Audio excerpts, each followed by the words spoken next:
Hi friends, weddings. Now doesn't that magic word itself ring bells of excitement and eagerness for the friends, family, the bride, the bridegroom, all? We know that the great Indian wedding is far more eventful and elaborate than any big fat Greek wedding. Fat?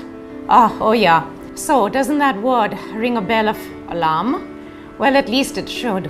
Why on earth would anyone amongst us want to put on or retain all of those oodles of fat around our bellies, hips, thighs, arms, face, wherever? And that too, just before attending an important wedding in the family. No one may say it straight to your face, but trust me, behind your back, many an oversized backside can be a topic of conversation. And why on earth would you want to put up with that and be the butt of all jokes? Thanks to your big butt? Well, that's why we are here today, to get you really wedding fit.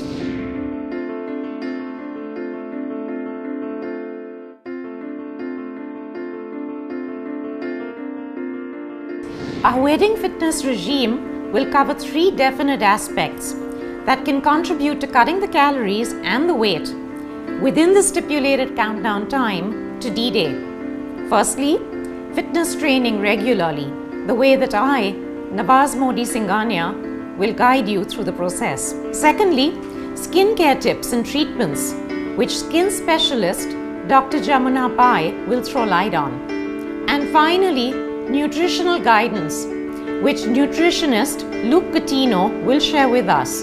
So, my dear viewers, whenever you are gearing up for an oncoming wedding, our Wedding Fit Formula's 3-pronged attack is to get you rid of that extra flab and make a prettier picture for your family album. So let's get on with the first and foremost segment, which I will demonstrate where you really got to sweat it out.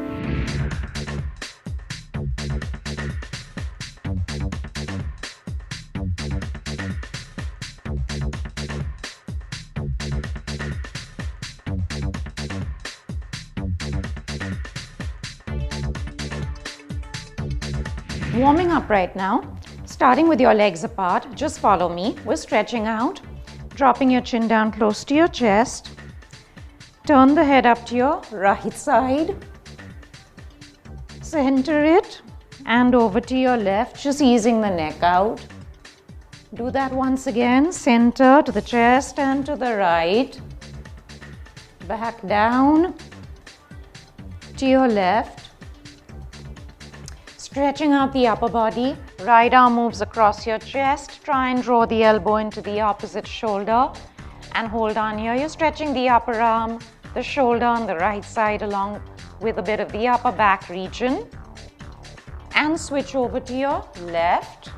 Pull the elbow into the opposite shoulder, hold on. Chin is slightly lowered out here. Feel the stretch being maximized across the upper arm, the shoulder and the upper back region. Letting go, fingers laced in front, press forward but retain the shoulders over your hips. Back is rounded, chin slightly lowered, we're stretching the upper body out here. Taking that up to the ceiling, it's a spinal and a shoulder extensor stretch. Reach up tall and press back, elbows are bent, palms away from the head out here. It's a pectoral or a chest stretch.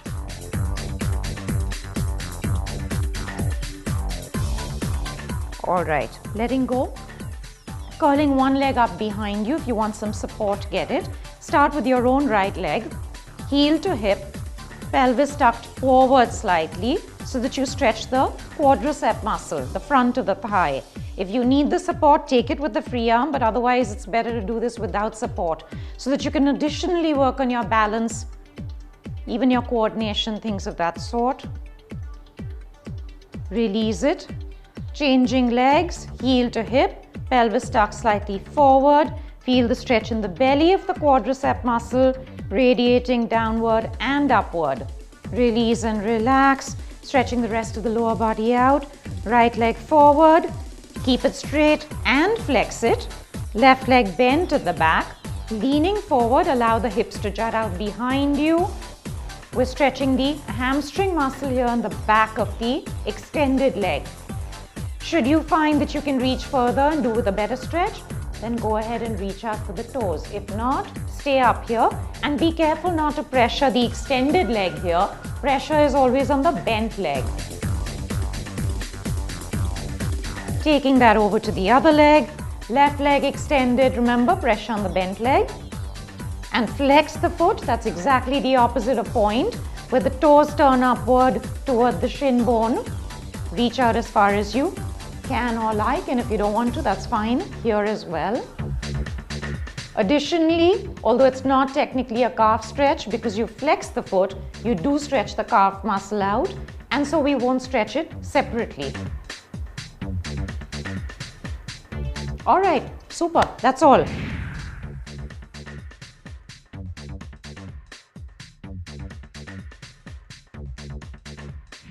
Now we're getting into the main workout itself. So this is where you actually sit down on your chair. We're starting by sitting absolutely on the edge of your chair, okay? Come right off the edge. Feet are about shoulder width apart out here and knees bent. I want you to come further off the edge to the point where you feel you're almost going to fall off the chair, okay? How do we do this without actually falling off the chair? Let's have our hands on either side of our hips on the chair itself. Now slither the bones, the hip bones off the chair to the point where you feel only the tailbone is really resting on the chair, but you feel secure because your hands are on either side of you here. After that, slowly start rounding over and leaning back. We're still holding the chair, we're still secure. Round the back over, cave in like this, allow the flatness of the back to disappear. And without leaning onto the chair, but as far back as you can go without leaning, then slowly get the arms away from the chair, up in front of you in this position. Remain here, working the main rectus abdominis here intensely. Keep breathing. So as far as you can go back without actually touching the chair. From this position, it's a tiny rounded crunch forward. Breathe out, round, come forward. Breathe in, go back without the back touching the chair. Exhale, inhale. Super. Now once you've got that, involve your right leg so that you can also involve the lower abs, the transverse abdominis muscle, the gut or the paunch. So as you come forward, the right leg comes off slightly. As you go back, put the foot down. Again. Breathe out, round, come forward. Breathe in, go back. Watch the coordination. You come up as the leg lifts. You go back as the leg lowers. Nice. Carry on. Tight abs. Don't forget that. We tend to forget. Do another 2. And one more. And release. Relax. Now that worked all the central ab muscles, but we also additionally want to work the waist muscles. This time, legs together. Sit on the edge of the chair once again with the support of your hands as you did previously. Tilt your knees over to your right side. The feet can come off the floor, at least the outer leg can come off the floor this way onto the lower one. As you start going back, just the way you previously did, round it over, chin close to your chest, abs really tight. The upper body has got to twist in the opposite direction from the lower. So your lower body is twisted to your right, allow the upper body to twist to the left and hold it here. The further back you go without resting on the chair, the harder it gets. The higher up you come, the easier it gets. It's really up to you. From this position, just the upper body rounds and crunches and releases. Exhale forward, tiny and controlled. Inhale back.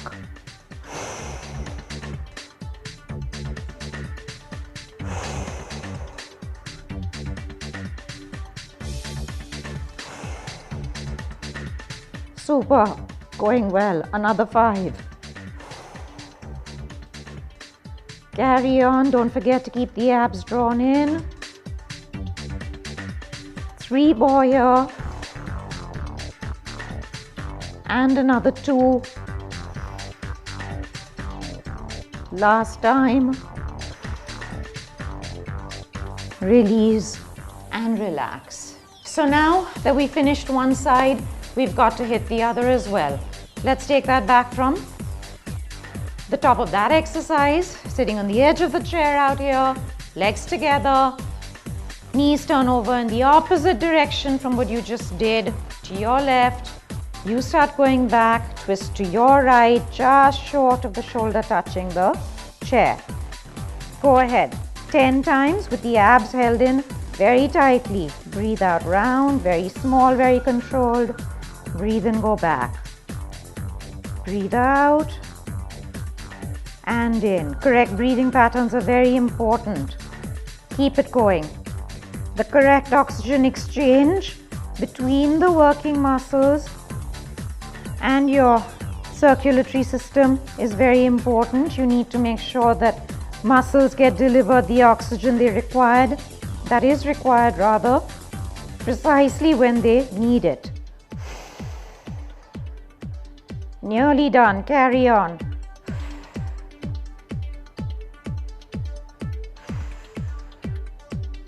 Two more. Last time. Hang on. Release and relax. Just a few weeks down to the wedding and you're doing really great. Super progress. So now the last exercise on the lower body, and then we're going to cool down.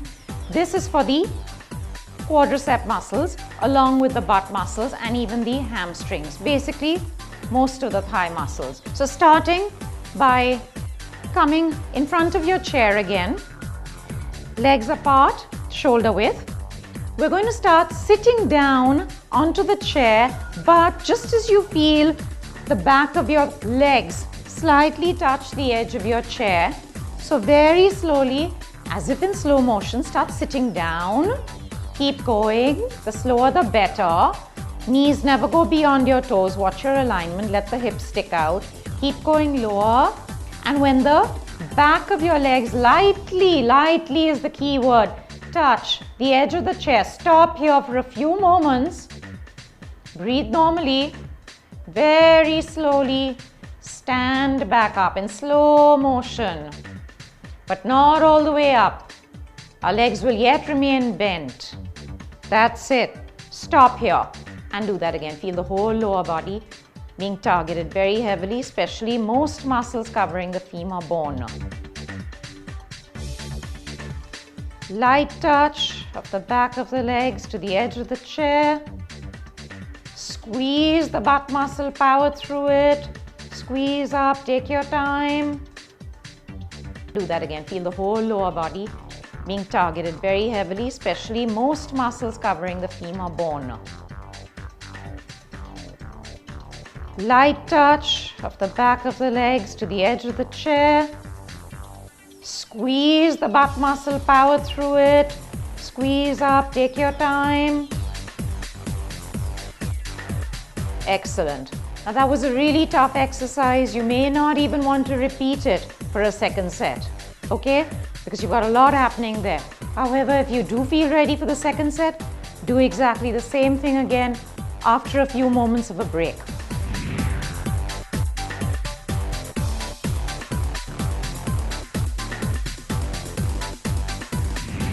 We're now headed into a cool down. It's important to stretch out the muscles that you've worked really hard in order to ensure that you don't end up being stiff and sore tomorrow or day after. So stretching out here, starting with the upper body, we're going to do a few compound stretches so that in a single stretch you can get many muscle groups to stretch your knees out all together. Chin lowered, shoulders relaxed, stretching the neck out here. And now entwining the arms, crossing the elbows over here. The arms cross higher than the elbows, in other words. Cross over again and get the palms together with the fingers thereafter interlaced. I'm going to give you a side profile view so that it's easier for you to follow what I'm doing next. From here, knees slightly bent, hips tucked forward, but shoulders held over your hips. Extend the arms out, round over, head down, stretch the palms forward. You're dropping your head in the triangle that the arms form here. Keep the shoulders held back. This is a very compound upper body stretch. Feel it in the arms, shoulders, back, even the chest. Release and relax. Fingers laced together. Press your way up to the ceiling to stretch the shoulder extensor group and the spine. Nice and tall. Chin a little lowered as you do this. Getting some support from your chair out here. Standing on one leg, the other leg goes up onto your thigh. Slowly start sitting down this way on your standing leg. Lovely. Here you're stretching the butt, the outer thigh and the hamstring muscle of this bent leg. This leg up here on top. Hold on.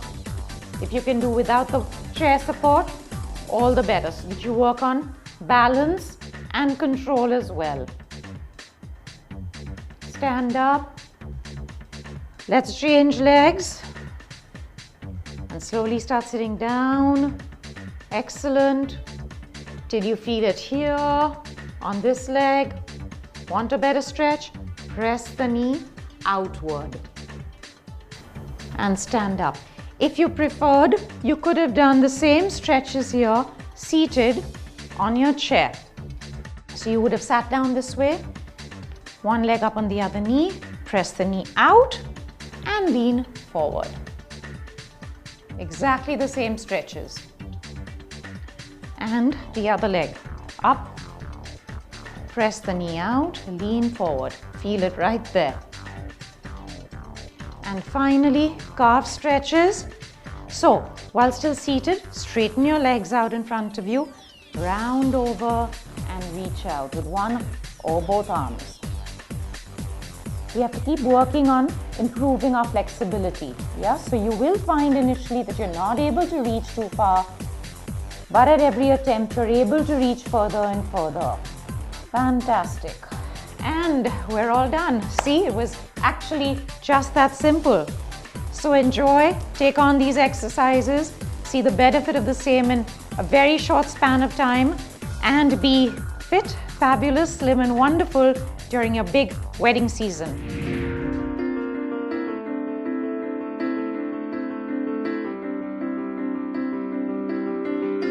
Welcome to Wedding Fit, Jamuna. Thank you, Nawaz. Just to update our viewers, Jamuna is also a dear friend of mine and was perhaps amongst the first in our country to spread skincare awareness, both amongst the elite and the masses.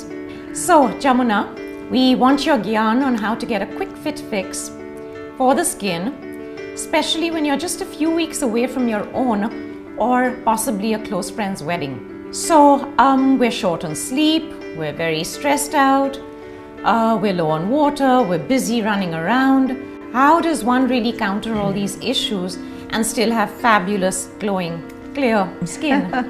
It is the inside that shows. The skin is reflecting completely what is happening Absolutely. inside. Whether it is lack of sleep, whether you're malnourished, whether you're sick, with an illness, whether you're not exercising enough, everything the skin is reflecting, whether you're happy or sad. So I think where the sleep is concerned, one has to make a conscious effort to sleep. There's a very important thing about sleep, Nawaz, is the body. There are two systems working. One is the sympathetic system and one is the parasympathetic. The sympathetic works during the day and keeps the blood flowing throughout the day in the core. At night, the parasympathetic takes over and takes the circulation to the periphery. And that's where our skin is. So during the day, we don't get too much. So cannot get away without the sleep, yes, in short. So if you're sleeping, then you know that the repair, the regeneration of the skin is happening, because we know that fresh blood carries that much more nourishment, oxygen, and takes away all the free radicals, all the toxins that are collected. So that is one important aspect. Second is that the stress hormone, as you're sleeping more, less of cortisol or the stress hormone is released. So that it causes skin thinning, which leads to early wrinkling and dryness of the skin and all that. Okay, so that is reduced less when you sleep enough. Another thing is the sleep hormone, melatonin. That itself, helps regenerate. It is very powerful. So it helps in regenerating again the tissues during sleep, and it causes good sleep. So all this is extremely important. So sleep becomes very important. Now again, it is not how many hours of sleep, it is also the quality, because though repair happens during even mild sleep or disturbed sleep, the real repair that you're looking at happens during the REM sleep. That means when you're deeply asleep. So the quality of the sleep also matters. Right. So I think to try and whatever we know, all of us know that, do a little pranayam, put off the television and, declutter your room, make sure everything that is pending is at least shortlisted for the next day. So you're not going to bed stressed, so that comes in the way of your sleep. So I think if you organize the mind a little bit, I think getting your good amount of sleep will go a long way. We all know if you don't sleep 3 nights in a row, you don't just look good. Fantastic. Thank you so much. That was very helpful.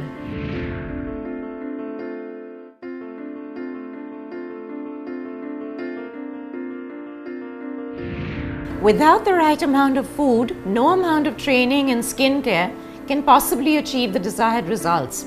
So, dear guests, dear hosts, or dear bride and bridegroom, if you desire to get wedding fit, don't succumb to the desires of your taste buds.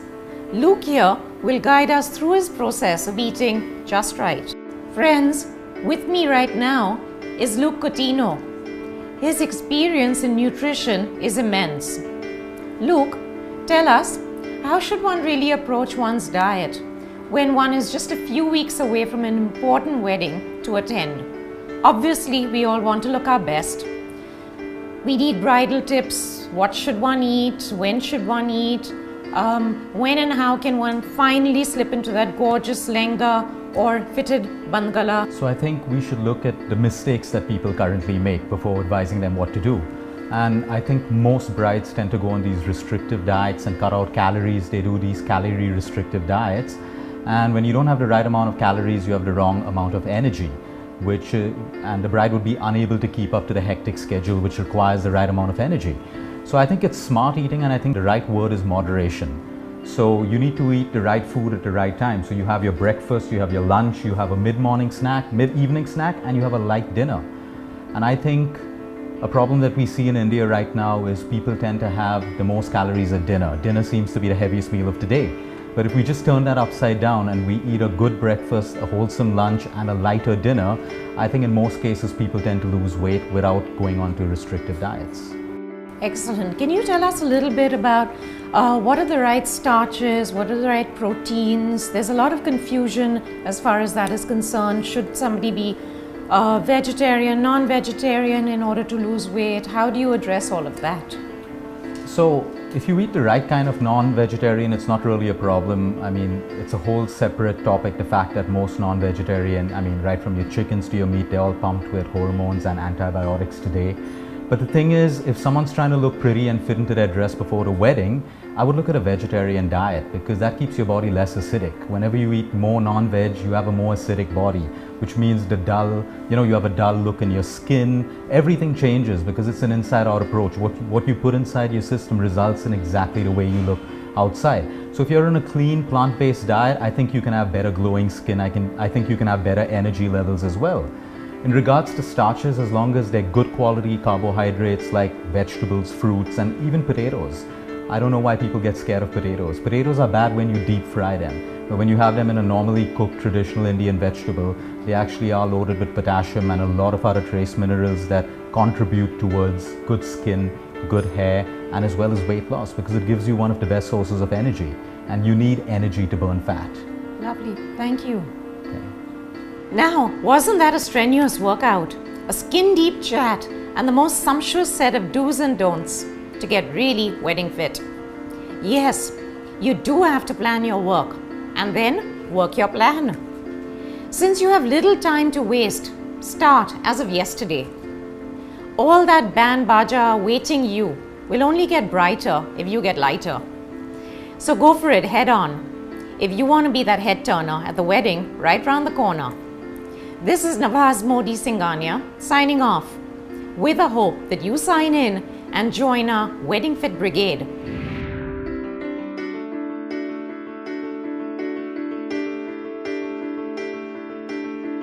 We are here today to get you really wedding fit for an important oncoming wedding. Dropping your chin down close to your chest. Turn the head up to your right side. Center it and over to your left, just easing the neck out. Sitting on the edge of the chair out here, legs together, knees turn over in the opposite direction from what you just did, to your left. You start going back, twist to your right, just short of the shoulder touching the chair.